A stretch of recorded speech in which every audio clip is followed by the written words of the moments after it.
This is a boat-shaped and themed rental cabin we're in the process of building, and it is awesome. Check out ICF for the hull. We got a guy making some portholes there, Sassafras Valley Woodworking. Concrete deck, look at the shape of it. We got the overhang, there's gonna be a little promenade deck right around that level. We've got some windows installed. Check out the inside. We got this custom metal spiral staircase that I welded up a few videos ago. You can check out the playlist, it's on there. It goes from the basement level, main level, up to the very top level. We still got to do the landings, which actually should be in this video, as should be work on the little promenade deck. But where we left you off is up here on the roof. We've got all the metal on, some of the trim work done, and we were short some trim from the roofing company. We got our first piece here. It's the gable trim that goes on there. Let's get started, man.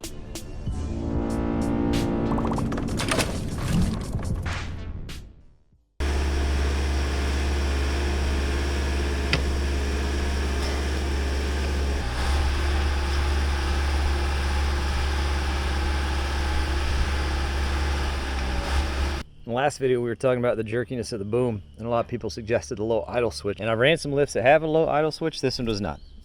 We've got all our basket controls and boom controls here. As far as this section, this is the main boom and the swing. This is the travel, and everything is in section. So this is supposed to be our swing sensitivity, let's call it that, control. And you can come all the way down to that click, and there is a difference, but anything from just outside that click to here is nothing. As far as travel speed, that's this one up here. That's for when we're traveling, but other than that, nothing there. We don't have a low idle switch. Beats a ladder, no complaints out of me.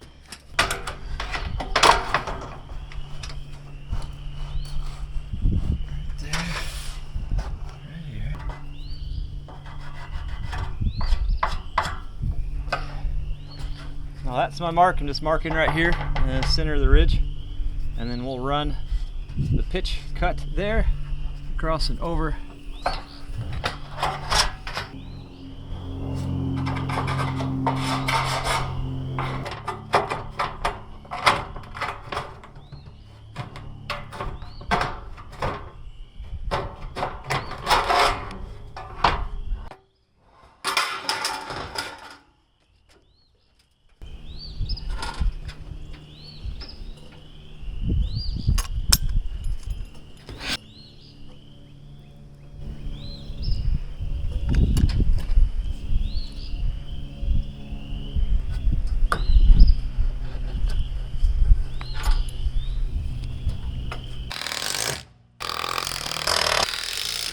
Is 100% of the gable trim. Check. I don't know. Next spot, we're going up through the wheelhouse. I like to, you know, bend this closure in for obvious reasons. The overhang is wild. I just want to make sure I had enough.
I don't think it looks pretty though. I think it'll do the job, but it's not my proudest work.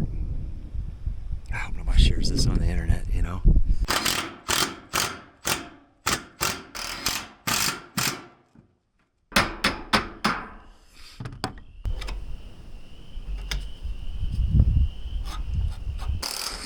This side over here, a little more bonita. I mean, I don't hate that one at all. Did it the same way, just a little cleaner. I have this terrible habit of leaving my tools on the roof.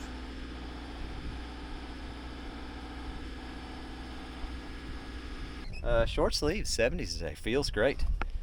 We're flashing this next, just for a little extra protection because of the low pitch. One thing we're gonna do before we put the flashing on the sides, we're gonna take some of my favorite tape in the world.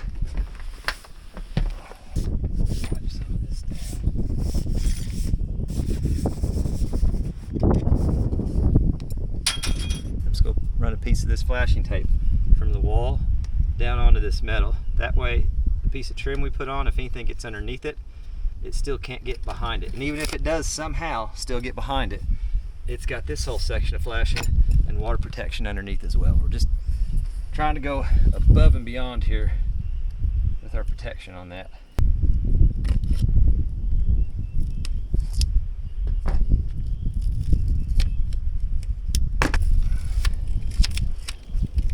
Stuff is, I'm just gonna fold it like that. Run it way out, about there.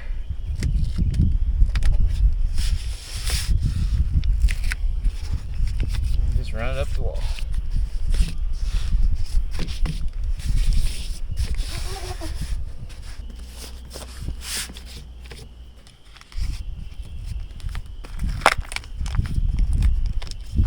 On this side, I think the flashing, man, I hope the flashing will get far enough to come over this rib. That'd be great, but we're gonna throw some of this tape on here anyway, because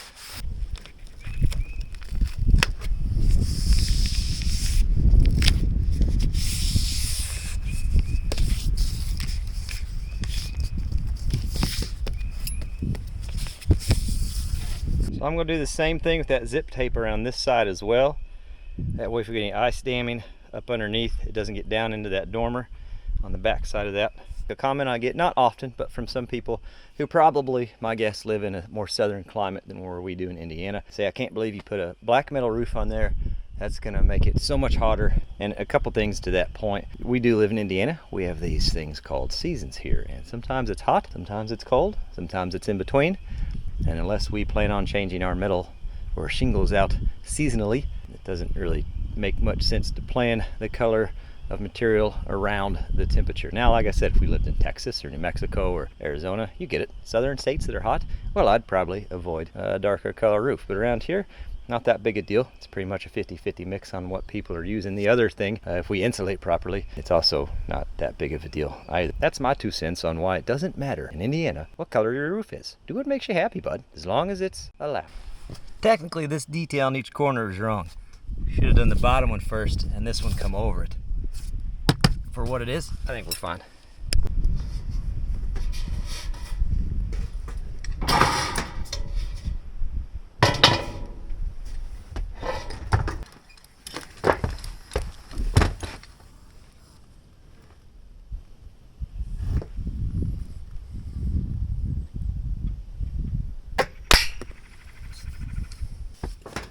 So that mark is the leading edge of the metal.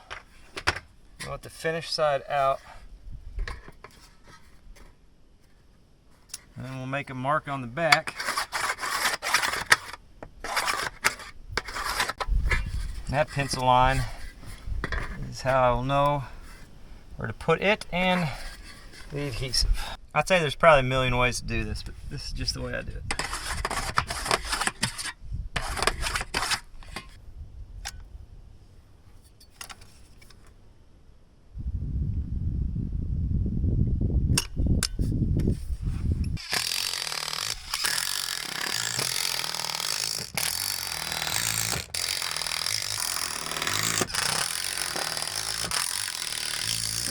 This Z closure I'm going to run all the way over because we should have enough. I'm going to double check with the tape measure, but we should have enough on the flashing to come over and break it down over that seam, which is obviously the better situation.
So this should get us where we need to be on that side.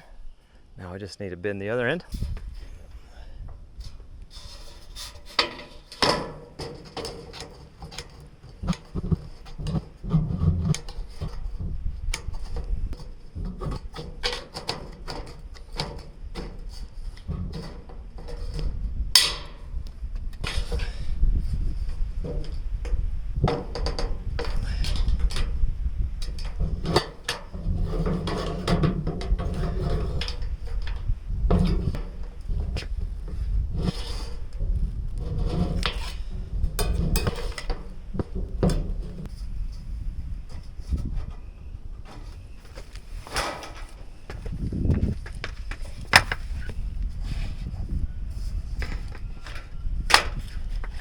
Clip onto the Z flashing.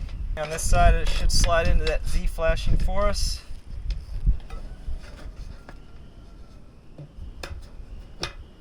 This is breaking down to that plane, so the flashing we put on this side will skirt right across that.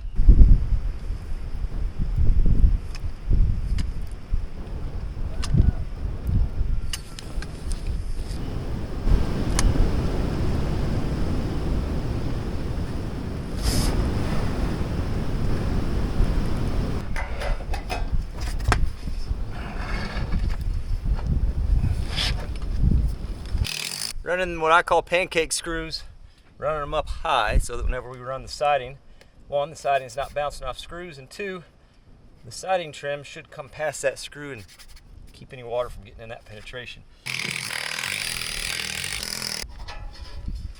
So on this side, this is just the off-fall piece, but we're going to run so that metal overlaps here. That way the water runs across. Let's blow it.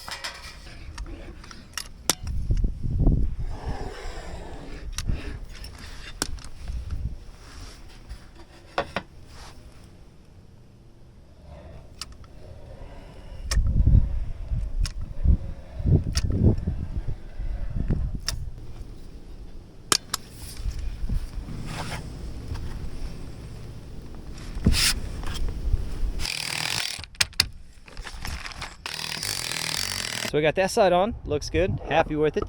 Overlaps at the ridge there pretty good. Then of course, we'll figure the ridge cap out here in a second, but you'll see how that all ties in.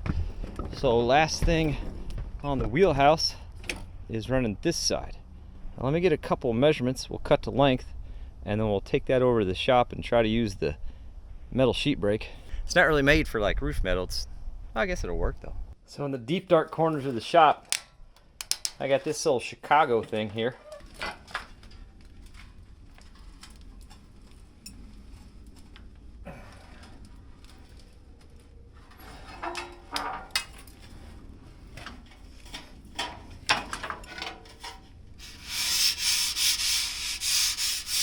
She's a little dirty, but she's a nice crispy 90. 89 maybe.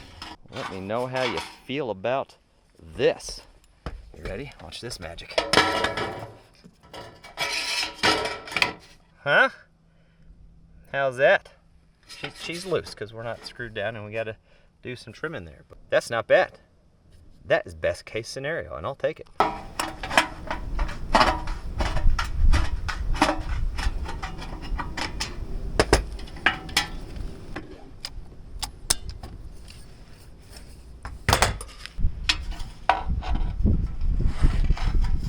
Why did I go so far? No, that's okay.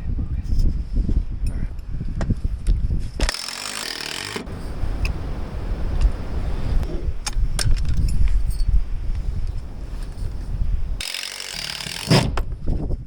So that end turned out. Best to look at it on the move and head in the opposite direction. Let's go get some ridge cap. We got some Z closure, ridge cap. We'll probably just time lapse it if I'm being honest with you. All right, I'm sitting here thinking about it, and I'm going to ask your opinion on the matter, which can be dangerous sometimes, but hop on down in that fancy comment section and let me know what you think here. I feel like there is definitely some miscommunication on order this roof metal, but that's okay. That happens from time to time, but I do feel like there was a little bit of a falling out on common sense on their end of the operation. In fact, they sent almost 300 extra feet of drip edge on a building that's only 32 feet long.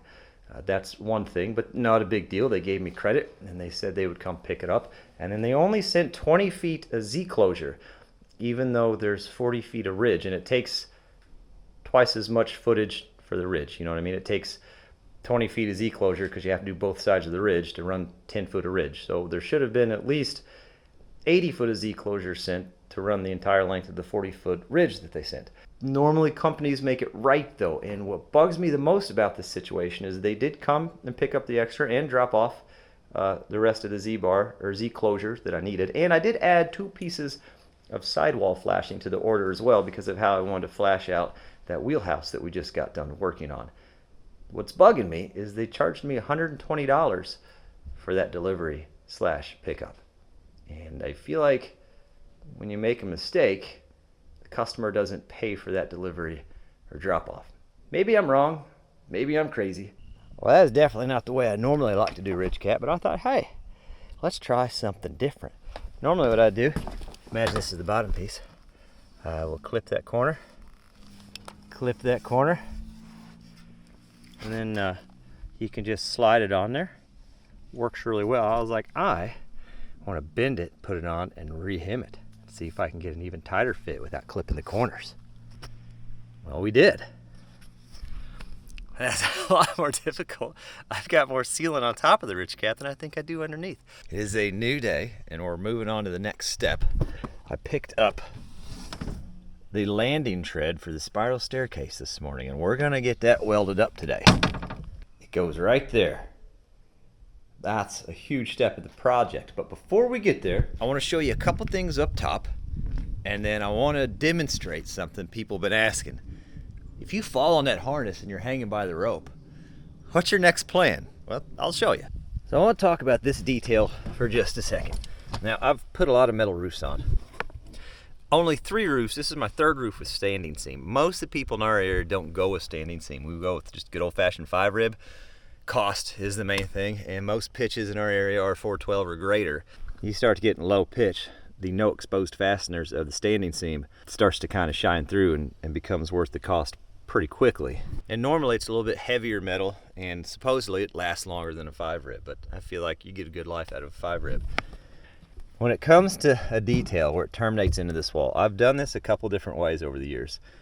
On some of them, I will do it just like I did this. I will run that end wall, I will run a ridge cap over top of it, and then when we go to do the siding, I will take another piece of flashing that'll normally terminate from about here to here. I'll take another piece of flashing that comes up on this, and we'll get it to go over this ridge like so. Put a bunch of sealant in between that flashing and the ridge cap, and it'll run up underneath the siding. It's almost like a little bit of double protection to make sure that rain's coming down and off. I have done it in the past where I'll run the ridge cap underneath. I'll take this end wall and I'll bend and break it up and over the ridge cap. I've done that too. I've had success both ways, and I'm sure somebody that does metal for a living has a very passionate answer on the right way to do it. The whole point of this is, if you're doing this yourself and you get into a situation like this, I would go find an expert or take the time and do the research and find out what's going to work best in your situation. Some of these terminations are situational, but the main thing to remember is make sure, however you got your flashing, that the water comes down and runs over the layer that's below it.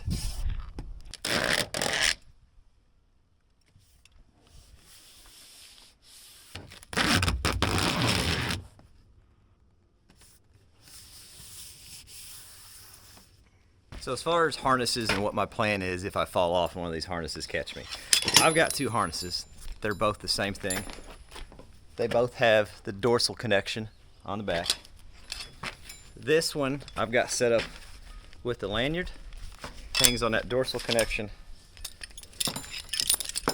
and it's got a clip on this end I can clip into the man lift. I can put this lanyard on this harness, and I could clip that rope onto this harness. They're interchangeable.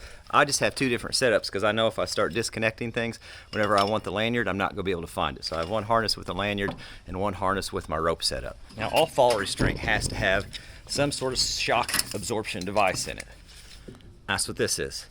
This is 6 foot in length when it's fully extended. Well, it's not 6 foot in length. It only allows 6 foot of fall when it's fully extended. And it's just this strap stitched together in a way that whenever you impact, it's supposed to kind of undo it and absorb a little bit of that shock so that you're not just coming to a straight dead stop on what is a pretty static rope. We've talked about this device slides up and down the rope so you can adjust your length as you need it. And then you just squeeze it like so, and you can slide it down the rope. Now the big risk of hanging in a harness is your full weight is on your leg straps, and you can get what's called compartment syndrome. Basically, you're restricting the blood flow in your lower extremities, and you end up with some problems. And they say it can be fatal. I'm not a medical expert by any means, but I do know it's something that we pay attention to and something we take into consideration. The biggest thing, aside from getting down, is being able to get blood flow back into those legs while I'm waiting for somebody. So when it comes to the lift and my lanyard, my plan is to just pull myself up with my hands the old-fashioned way every so often so I can get some blood circulation and then wait for somebody to come run that lift down. I always keep my phone on me. It's not the best plan. The fella probably ought to keep like a pouch of rope in the harness or something like that, honestly. But I can always call Mike if he's nearby. I can call one of my neighbors. I can always call 911 if I need to. They can operate the lift from the ground. It's pretty easy to coach somebody that we just have to switch over to ground controls, and they can operate the lift from the ground and swing me down and around. I'm 100% confident the Admiral could do it if I had to coach her through it. I'm confident one of the kids could do it if I had to coach them through it. The caveat there is I have to be conscious. If I'm knocked out in the fall, well, I don't really have a plan for that, and there's no rope that would help me at all because my muscle memory is pretty good, but I don't think my unconscious body is going to be able to shimmy its way down a rope. As far as hanging from this rope goes, I do have a plan for that, and I'm going to try to demonstrate it for you.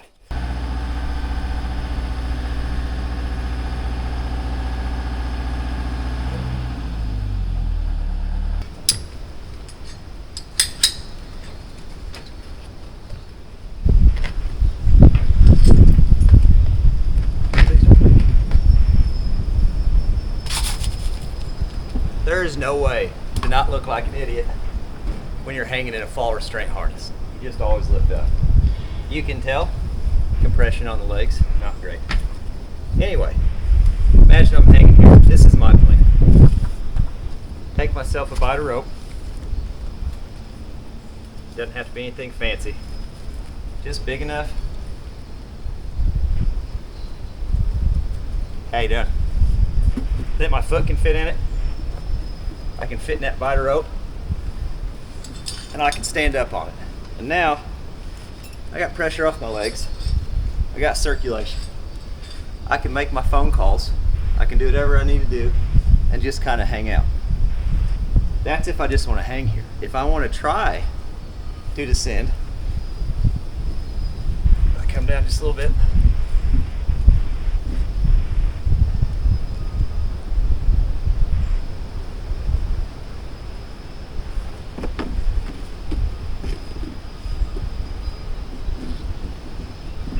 If I put my foot loop up a little higher,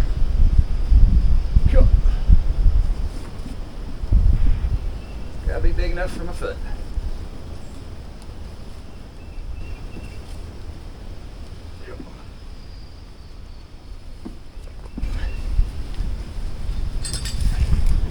And I stand up taller, I can grab this, I can slide it down, I can slowly sit down in it and work my way down like that. Then I would undo that knot, tie another one, slowly work my way down. You're going to be swinging. You're going to look a little bit foolish, but better to look foolish getting yourself off a rope than looking foolish on the ground, you know? If you ever have a need to do this, it's color coded. That square with that, so you know that's the power for this. Blue for basket. Now they have to have their power off in the basket for this to work, so that's the little caveat there. But then you just run it from the ground.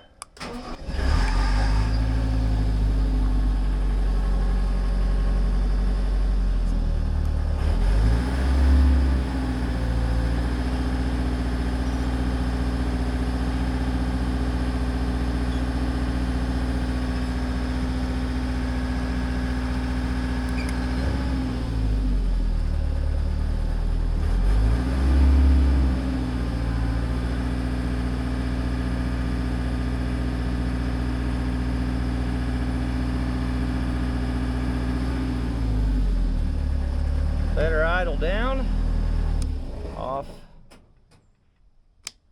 basket control. This is nothing more than just an overhand knot. That's all it is. Just, it can be anything, as long as it's not a knot that's going to cinch down on your foot. The biggest thing is spacing, enough that you can stand up to grab that, but not so much that when you let off, this knot is higher than your reach, because obviously then you have to undo that knot to slide down for the next part of it. Certainly not a professional, certainly not giving you a how-to, and please don't sue me if you try that and it doesn't work, all right? I'm not responsible for your decisions.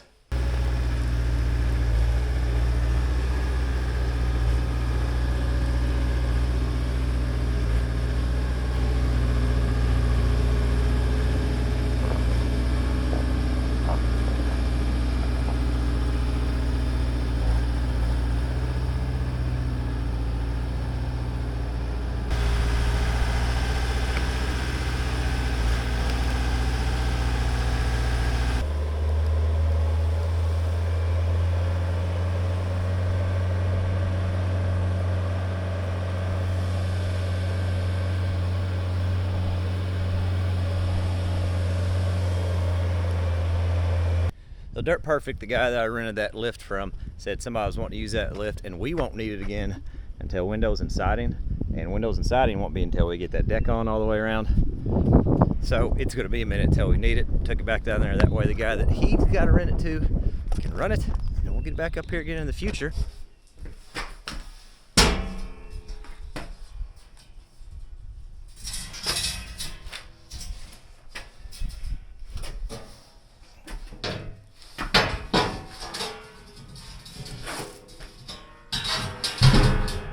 Look what else just showed up. The rest of our brackets for our deck up there, for the little promenade deck. So I made a real cool jig that held each one of these steps in place as I welded them up. And then when I was done, I said, all right, I'm finished with that, and then I burnt it. What we're gonna do instead is hopefully clamp in a couple blocks of wood.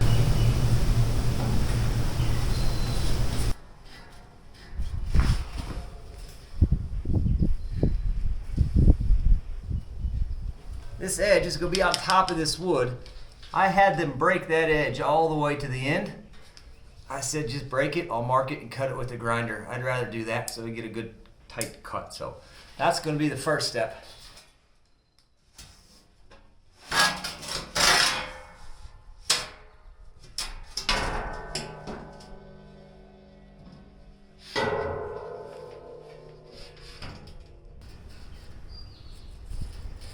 And we'll just trim this out.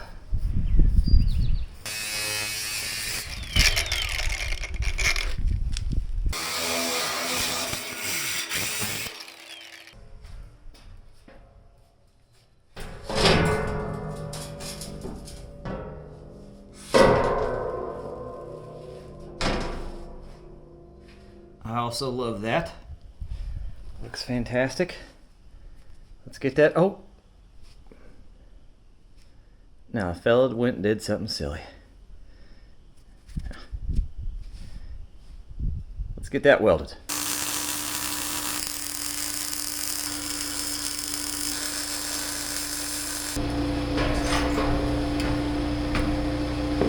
Check this out. Not a big giant hole here anymore. That's nice. So now, we can walk up.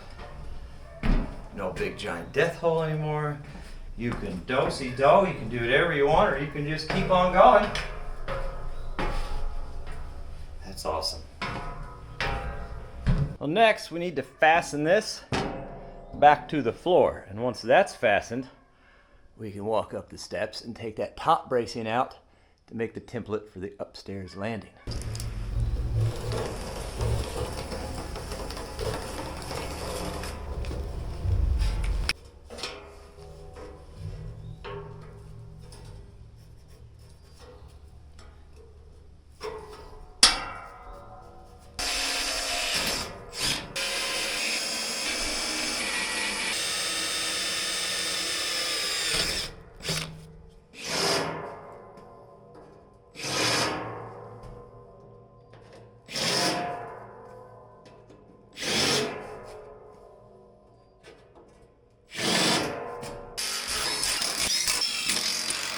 This is what I'm running in there right now. So I chamfered the top of that hole out just a little bit with the bigger bit.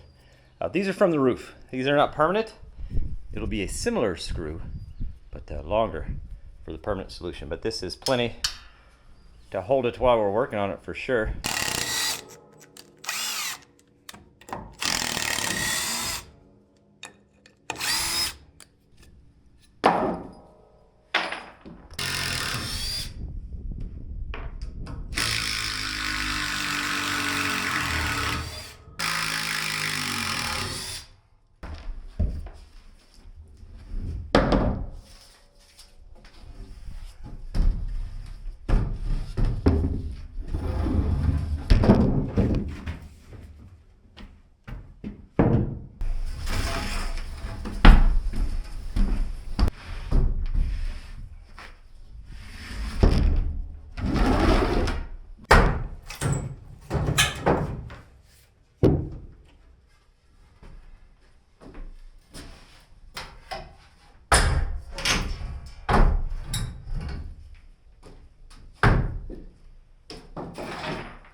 So we've got that knocked out. At least now we can walk up and down. It finally feels like the upstairs is officially part of the build, because this part, we haven't done anything in here because we haven't been able to get up here easily. This is a big step. That's going to be an even bigger step.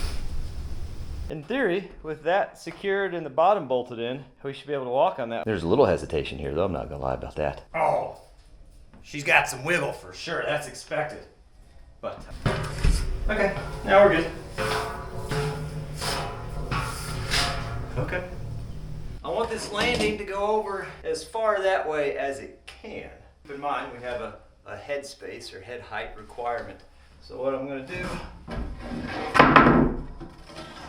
that's about the height of the riser, or pretty close. That was what we used to weld that bottom step on. We're just going to set that there and measure. That is 6'7", which is technically enough. If I angle this to where the floor goes, I can't because that railing, but it goes right where the corner of the door would be. If I took this where the railing's at, it's kind of messing me up, but if I aimed right there, enough this way of the door that we could terminate a railing and still have enough room for the door trim around that door. There is a big door there, in case you didn't notice. No, it's a regular door. It's a 3.0 door, bigger than no door. That would be pretty cool.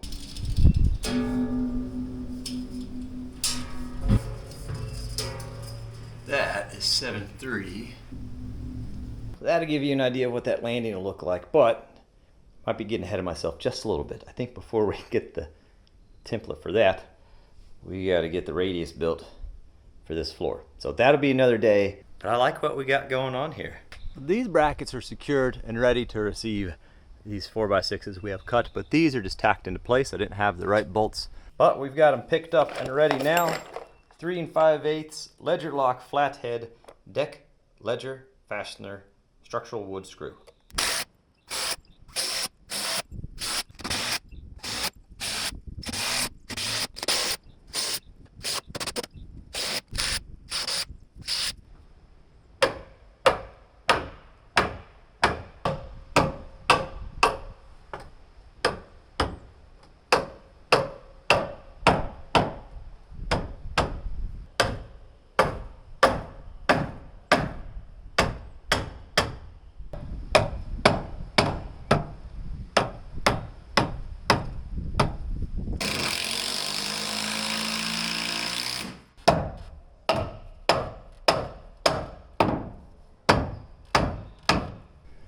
Now it's just a whole bunch of bolts on each one.